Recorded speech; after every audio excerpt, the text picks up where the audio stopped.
ఇస్తాను రోజు 2-3 వస్తున్నాయా? కేసీఆర్ 10 ఏళ్ళు ఉన్నప్పుడు ఏనాడని వచ్చినాయా? వచ్చేది కాదు. ఇప్పుడు మొత్తం కాలిపోయిన మొత్తం నీకు ఎన్ని రోజులు పడుతుంది చేయడానికి?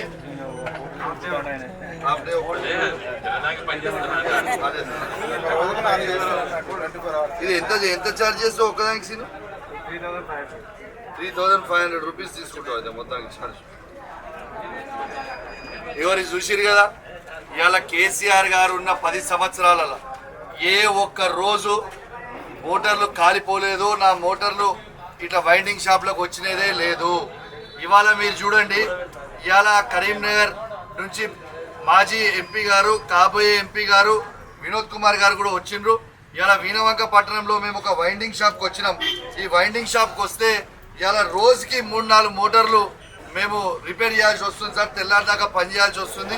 ఇలా 3500 రూపాయలు ఒక్కొక్క మోటార్కి అవుతుందని, ఇవాళ ఖర్చు అవుతుందని మా శ్రీనివాస్ గారు చెప్తా ఉన్నారు.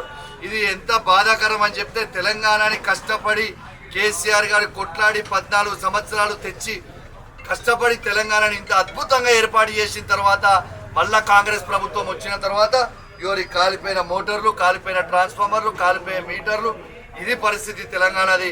కాబట్టి యావత్ రైతాంగం మొత్తం కూడా కరీంనగర్లోనే కాదు యావత్ తెలంగాణ మొత్తం కూడా ఖచ్చితంగా మీరు ఆలోచన చేయాలి.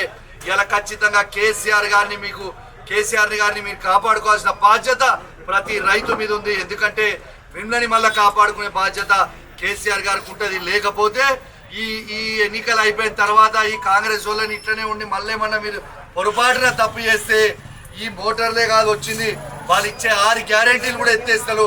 రేపు ఆగమాగమయ్యే పరిస్థితి ఉంటుంది. కాబట్టి దయచేసి ప్రతి రైతు, ప్రతి యువత, ప్రతి మహిళ ఆలోచించాల్సిన అవసరం ఉన్నది. జై తెలంగాణ, జై కేసీఆర్.